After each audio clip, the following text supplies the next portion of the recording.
listening to Big World at Work.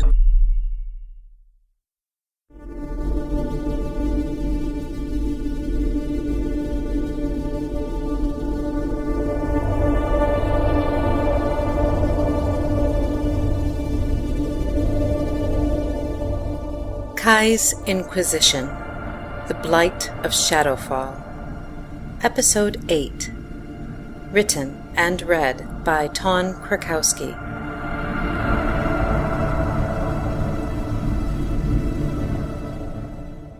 The golden rays of the sun had just peeked over the horizon when Kai returned to the camp. She had spent the remainder of the night perched high above the ground in the crook of a tree, alternating between lightly dozing and meditating.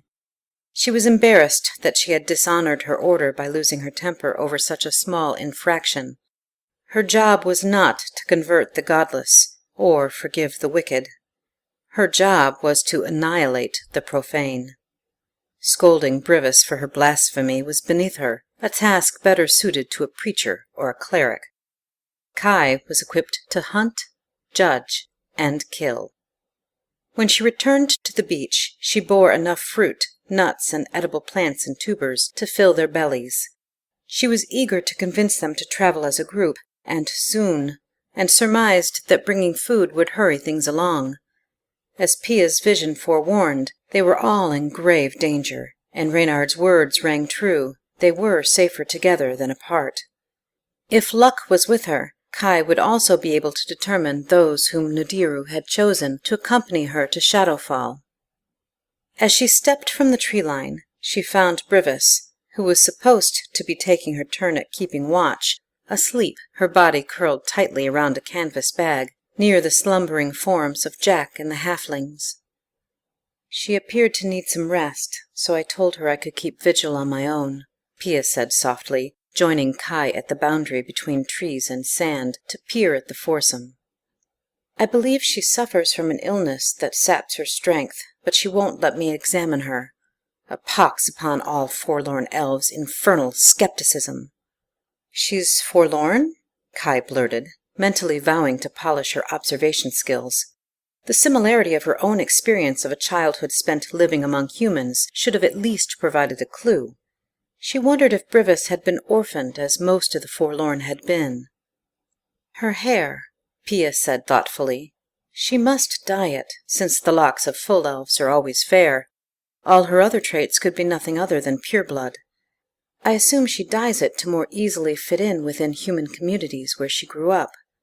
Her early years must have been awful being forlorn, a shunned, pureblood elf living among people who were not her own kind, being reviled and mistrusted even as a child everywhere she went, not being permitted to enter an elven community simply due to the mischance of being born and abandoned among humans.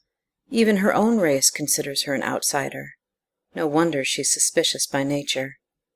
"Why do you think she's ill?" Kai asked, pushing aside all memories of her own unpleasant childhood with difficulty. Humans may be cruel to an outsider, but that was still better than how they treated mongrel slaves. Pia sighed. "It's more a hunch than anything else. In my vision, there was something different about her. She appeared strong enough to break through the cage without much trouble, and yet she did not.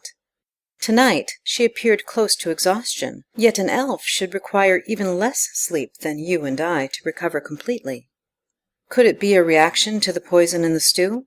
Did you sense anything odd when you healed her?" "No, I did not," Pia admitted. "However, I could have missed it. I had performed quite a few spells by then." "Perhaps she will allow it another time," Kai reasoned. "We should wake them. The sooner we get underway, the better." As they ate, the castaways packed their gear, what little there was of it, for travel, and discussed how to proceed. None needed convincing to stay together, especially once Jack impassively disclosed that several of the attackers that she struck down aboard the Ocean Wanderer looked more like savages than pirates. As no one had seen a ship nearby, they surmised that the mutineers must have had help from a group in the area, in all probability from this very island. I'll bet that statue in Pia's dream was the special cargo that idiot I was locked up with kept yammering on about, Reynard interjected with a groan. The moron would not shut up.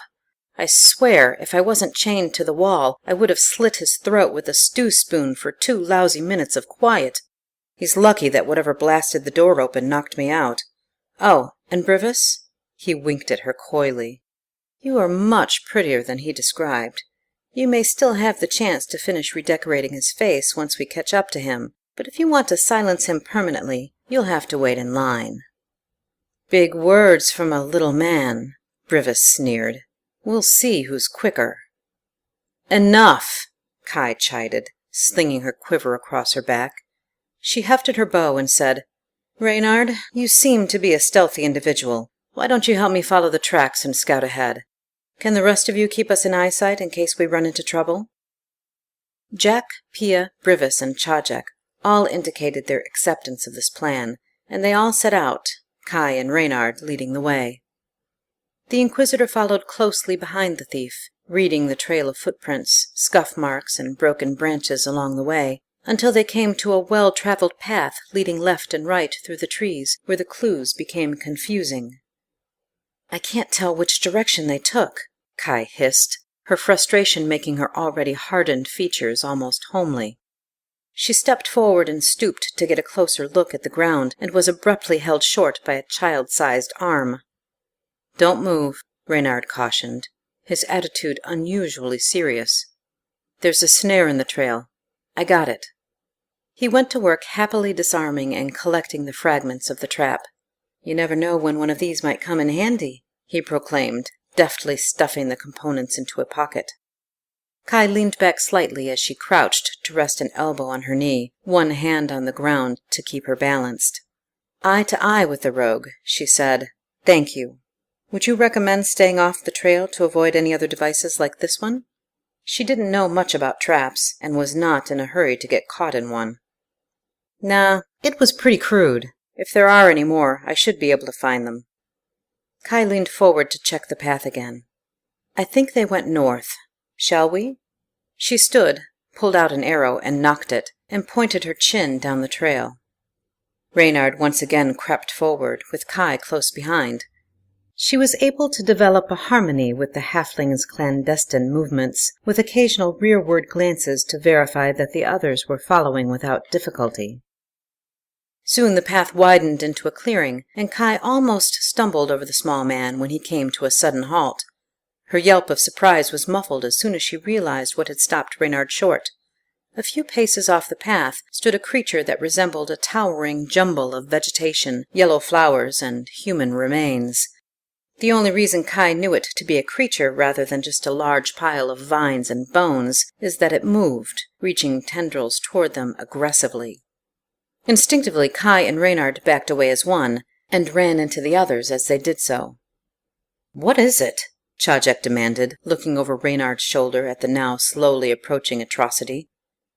I don't know, but it's too late for us to avoid it now, Reynard told him, his concerns validated as the creature continued to move toward them. As the group spread out into defensive positions and readied their weapons, Kai loosed the arrow she had held ready at the creature, only to see it miss by inches. Chajek began to sing a rousing battle hymn, giving the defenders courage, and Reynard disappeared into the shadows of the trees. Jack, with her falchion held high in both hands and a war cry on her lips, charged the monster.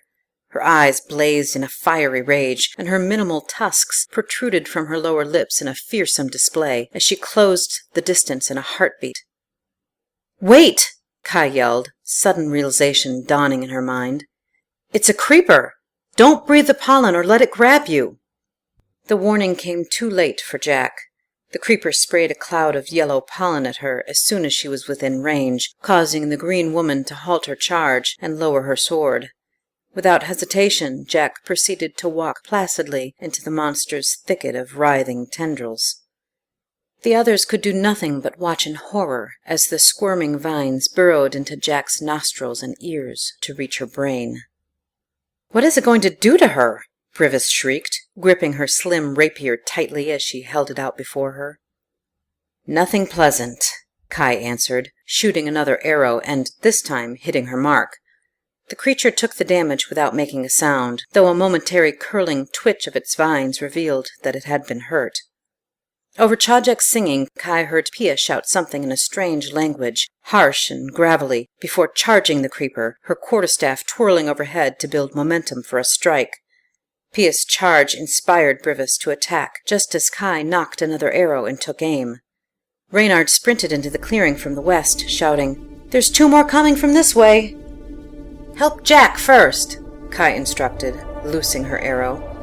"Then send these abominations to Naderu for judgment." She prayed there was time to prevent the creeper from absorbing Jack's brain and transforming her into a zombified version of herself.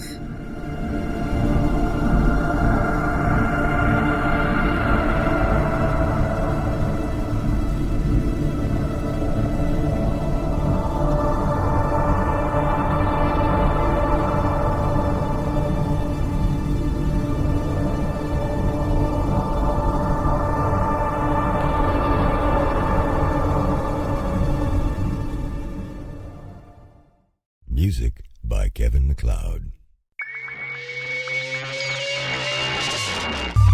You're listening to Big World Network.